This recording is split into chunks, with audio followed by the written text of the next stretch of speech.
नमस्कार, मैं हूँ मिली और हम भगवत गीता बहुत डिटेल में देख रहे हैं।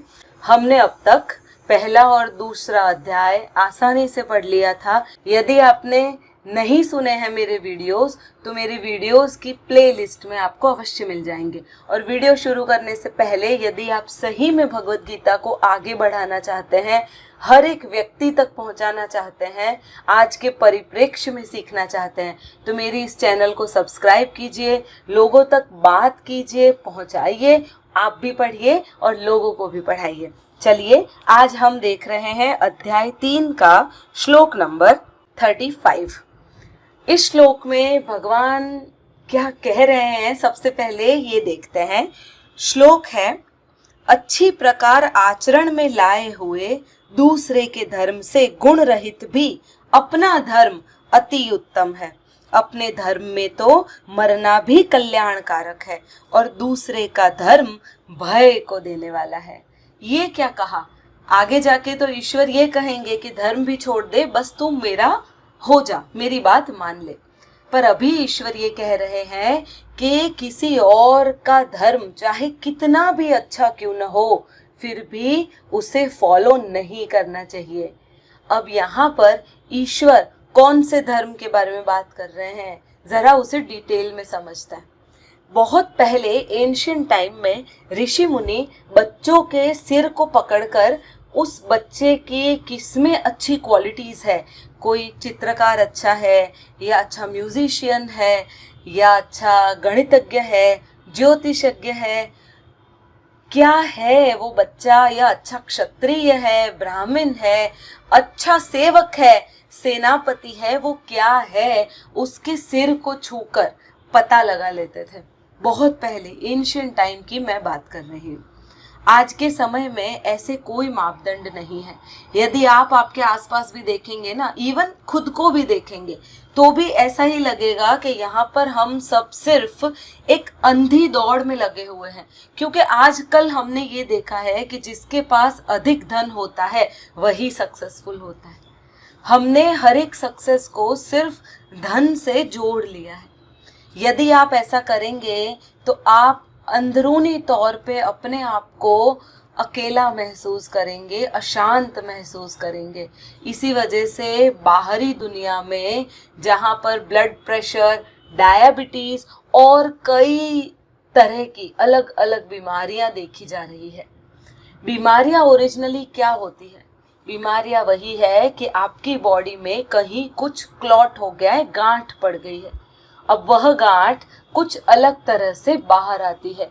अगर फ्रस्ट्रेशन और एंगर है तो ब्लड प्रेशर के रूप में बाहर आती है। अगर आपको चिंता खाई जाती है तो डायबिटीज के रूप में बाहर आती है। अगर आप किसी चीज को लेकर घृणा करते हैं तो कैंसर के रूप में बाहर आता है। ये सारी जो चीजें हैं ना, ये चीजें कहीं ना कहीं आपके मन से संलग्न होती है। अब हमारा मन दूषित हो गया क्योंकि हमने दूसरे के धर्म को अपना धर्म समझ लिया। यहाँ धर्म से ईश्वर का हिंदू, मुस्लिम, सिख, ईसाई ऐसा कोई कहने का अर्थ नहीं है और ना ही मेरा है। मैं सिर्फ इतना कहूंगी कि आप खुद को देखिए।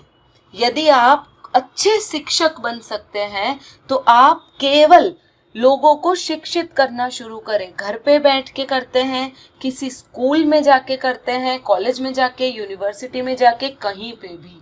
यदि आप अच्छे शिक्षक बन सकते हैं तो आपको लोगों को पढ़ाना चाहिए। आपके लिए वही चीज होगी जो परम आनंद तक आपको पहुंचाएगी, उस ईश्वर तक आपको पहुंचाएगी। यदि आप एक अच्छे राइटर हैं तो सब कुछ छोड़िए और लिखना शुरू कीजिए। हाँ, आजीविका चलाने के लिए अभी जो आप काम कर रहे हैं वह आपको करना है, पर कृपया आप अपनी क्वालिटीज को पहचानिए। यहाँ धर्म का अर्थ है क्वालिटी। ईश्वर ये बात अर्जुन को कह रहे हैं कि खुद का धर्म चाहे कितना भी हीन क्यों न हो, छोटा क्यों न हो, दूसरे का धर्म आसान ही क्यों न हो, फिर भी दूसरे के धर्म से खुद का धर्म अच्छा होता है। तुम धर्म मत बदलो। अब ये कृष्ण ने अर्जुन से क्यों कहा? अर्जुन नख शीख क्षत्रिय था। उससे सिर्फ क्षत्रियता में ही वो आनंद मिल सकता था। यदि वो भागकर जंगल में भी चला जाता, वो वहां पे भी अपना क्षत्रिय धर्म ही निभाता, वो वहां पर भी किसी न किसी से युद्ध ही करता। कुछ नहीं करता तो वो अपने आप के साथ युद्ध करता। इसीलिए कृष्ण ने कहा तू खुद का धर्म पहचान। सवाल ये होता है कि हम अपना धर्म कैसे पहचाने। आप 10 मिनट के लिए ही सही, पर किसी एकांत में बैठिए, अपने आप को सोचिए, देखिए कि आप कौन सी चीज में बहुत अच्छे हैं, आपको क्या चीज करने में इतना अच्छा लगता है कि आपको यदि उसके बिहाफ में सैलरी भी नहीं मिलेगी या किसी तरह से धन भी कमाने नहीं मिलेगा तो भी आप वो काम करोगे। किसी को स्पिरिचुअलिटी में चीजें जानने में, नॉलेज गेन करने में इतनी दिलचस्पी होती है कि वह सेवा करने के लिए भी रेडी हो जाता है यदि उसे कहीं से नॉलेज मिल रहा होता है। किसी को शारीरिक क्षमता बढ़ाने में बहुत दिलचस्पी होती है। कोई अच्छा चित्रकार होता है, कोई अच्छा गणितज्ञ होता है, कोई अच्छा सोल्जर होता है और कोई एक बहुत अच्छा व्यापारी होता है। यही चीजें हैं जो खुद के धर्म से जुड़ी हुई है। यदि हम किसी और का धर्म फॉलो करते हैं, अर्थात आज मैं एक शिक्षक हूँ और मैं पेंटर बनने चली जाती हूँ, तो मैं पेंटिंग तो कर लूंगी, बार बार प्रैक्टिस करने से भी वो पेंटिंग मुझे चलो आ जाएगी, पर मैं एक शिक्षक के तौर पर उसी वक्त खत्म हो जाऊंगी जिस वक्त मैंने किसी को शिक्षण देना बंद कर दिया, या कुछ नया सीखना और सिखाना जब मैं बंद कर देती हूँ। कोई भी नई चीज यदि मैं नहीं सीखती हूँ या नहीं सिखाती हूँ, मेरा आनंद तत्क्षण खत्म हो जाएगा। कहने का अर्थ सिर्फ इतना है, आप अपने आप को जानिए, कुछ भी कीजिए, दिन में 10 मिनट आप अपने आप को पहचानने में लगाइए और देखिए आपका जीवन कितना आनंद से बीतता है।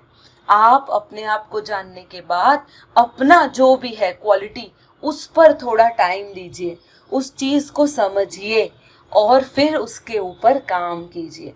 दुनिया में जितने भी सक्सेसफुल लोग हैं वे इस राज को जानते हैं। वो जानते हैं कि उन्हें क्या करना है, उन्हें क्या पसंद है, उनका धर्म कौन सा है। और जब कोई भी व्यक्ति अपने धर्म के अनुसार काम करता है तो वह उसमें आज नहीं तो कल सफल अवश्य होता है। और यदि वो असफल भी रहता है ना, तो भी उस असफलता में उसे किसी तरह का दुख नहीं होता। तो ये है सक्सेसफुल होने की एक इम्पॉर्टेंट की, एक ऐसी चाबी जिससे आप सक्सेसफुल हो सकते हैं 110%। तो मित्रों, आज के लिए बस इतना ही। मिलते हैं नेक्स्ट टाइम। आगे और दूसरे श्लोक लेंगे भगवत गीता के। Thank you so much.